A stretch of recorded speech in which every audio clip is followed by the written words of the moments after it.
Oh, hi, Mark. Welcome back, Marks. I'm Justin Draven, alongside my tag team partner, Loki, the Dorky Yorkie, the Dog of Mischief, and we're coming to you live from the side of the Journeyman's Highway, and we're going to get right into it. There are a lot, and I mean a lot, of current day wrestlers that overvalue themselves to the point of almost delusion.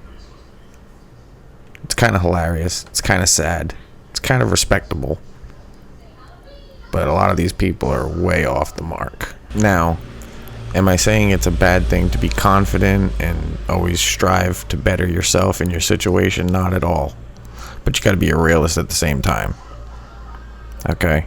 But you have mid-carders at best out here flaunting their PWI rating or their position on the top 500 wrestlers of the year, trying to leverage that into making them like world champion or something. And that's not going to happen. You're not going to take a guy, and I'm only using him as an example. You're not going to take a guy like Sammy Guevara, who's been doing this 5-6 years tops, just getting known on a national level, and give him a title shot because he's begging for his 5-star ratings. It's not happening. You've already been the TNT champion multiple times. You married a baddie, probably making a pretty good paycheck. What more do you need? I mean, seriously, what tells you you're a better wrestler? Being on TV weekly, making all this money, meeting and marrying your wife, then doubling your income because now you have 2 incomes, being a champion multiple times, or some fucking nerd's imaginary star rating. Because if that's the case, go back to the indies.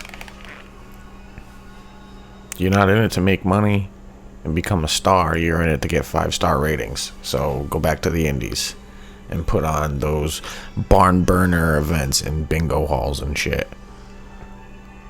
This isn't for you. Don't go to your boss complaining about the booking of the finish and talking about your PWI rating. Oh, I'm top 50 or top 20 or whatever. It doesn't matter. You weren't getting over with the fans. You want to leave? Go. Goodbye. Your ratings are irrelevant to me.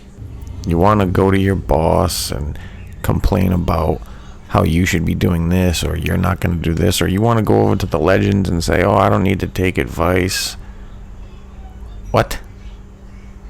I agree with CM Punk on that one. What have you done? You were the world champ of AEW. Ooh, that's amazing. You were a lackluster champ as well. Haven't had much heat since. And you're not going to listen to anybody. What have you done? Who are you? How much merch have you sold? How much ratings have you brought in? How many asses have you put in the seats? Because if it's not much, I don't think you can afford not listening to a Daniel Bryan or a John Moxley or a CM Punk or William Regal or Mark Henry, Paul White, Jerry Lynn, Dean Malenko. I don't know how you couldn't benefit from that. It's bonkers. It's bonkers to me that all of these newer wrestlers and younger guys have an inflated sense of self-worth. They think that they're all main eventers, not realizing that not everybody can be main eventers. So they do all these high spots and crazy moves, trying to get 5-star ratings, just so they can say, oh, hey, look. Just like I think with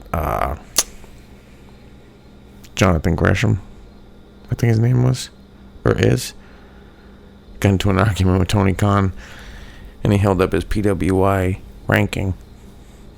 I'm number 50, rah, rah, rah. You don't put asses in seats, dude. I'm sure you're an amazing wrestler. Out of everybody in AEW, the standout stars are the ones who can cut good promos. That's why MJF is so popular. Because he's not a particularly amazing wrestler. But he's a fucking hell of a performer on the microphone. Because I'm convinced the best performers in AEW are the ones who are good on the mic. Like, I really liked Private Party. And then the Acclaim came out and totally stole their lane because they were better on the mic. They're just as good in ring. They're just not as flashy as the Acclaimed. Jericho, Bryan, Moxley, Punk, obviously MJF, Jade Cargill. Not saying she's the best wrestler, but she can get through it in a promo. She has a great look, and she has room to grow. So there's nothing wrong with that. Britt Baker, same thing. Great look. Not particularly great in the ring, but can get through a promo, can grow. And MJF can cut a promo. He's good in the ring, but he's not like a flashy wrestler. He's like an 80s old school guy. Everyone else in AEW either has a good look or is a good wrestler. You have those exceptions also that have a good look and are good wrestlers, like Pentagon and Ray Phoenix and Pac and stuff. Orange Cassidy, I'll throw in there, Darby Allin. But they're not going to particularly get too far, in my opinion. I mean, like, they'll be stars, but they're not going to be like main event guys. Maybe Wardlow probably will. Powerhouse Hobbs probably will at some point. And everybody else just, they might make main event just because Tony wants to prove a point. But a lot of them don't belong there. Especially with their attitudes, thinking that they're literally the second coming of Christ. I mean, the Bucks were cool. They are cool. I think they're cool. I got caught up in the hype with around like Bullet Club. And I kind of agree with Cornette. Once you see one match, you've seen them all.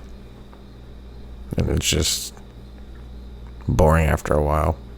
Now, don't take this the wrong way, because I'm not just one of them guys that are going to start bashing the shit out of them personally or whatever. Or especially the way Cornette does. I've never met these people. I don't know them personally. I don't care about their personal lives, but professionally, I mean, they're amazing in ring. Yes, they can do amazing things, but it's kind of one-trick pony-ish. Or in their case, like 50-trick pony-ish, because they do a lot of moves. And let's be honest, they got their entire gimmick from someone else. So for them to say that they're revolutionizing things, a little arrogant. You know what I mean? It's like, who are you? Literally, in the grand scheme of things, who are you? You think you're going to be held up to all the greats? No. Sorry. You're not that guy. I mean, you got your whole tag team gimmick from the Rockers or the Midnight Express. You do all your moves are basically Shawn Michaels. And then when you got up with your buddies in your whole little gang, you ripped off NWO and DX. You even do their hand sign and do the suck it. So, to be that arrogant, I don't know. Seems a little unjust. Especially when you're out here making your startup company look very incompetent. I mean, publicly now, AEW looks like it has a lot of issues internally. You have insubordination from your top stars. You have incompetence from your EVPs. You have unsafe work environments. You have little cliques. And you bury people and stop storylines dead in their like, that don't look good. And then you have a boss who can't keep anything under control. It's not a good look. I don't think your way is working. I don't think you should be as arrogant as you're coming off. because you guys are so concerned about star ratings that you're putting together just jumbled spot fests instead of worrying about the business behind the scenes and actually trying to build an infrastructure. So instead of worrying about feeding Uncle Dave inside information so you can get 5-star ratings, you should probably focus on cohesive storytelling. Ladies and gentlemen, before you, we have the greatest show of all time. We have a man that in his own modest way can tell you... I don't like it. I'm just telling you the truth. You like it? No! Listen to my fucking ranting. Listen to what you do to me. I don't believe you anymore. Unjustifiably in a position that I'd rather not be in. Hosted by This guy that ran with every woman that would have him from the time he was 15. You like it? Yeah. You want one? 90,000 people watching. In my moment of glory. Yeah, no, I'm living a nightmare. I don't trust you. The fuck is that? You make me want to smoke. You fucked my damn... Justin Drake. Wow, Mr. Sarcasm.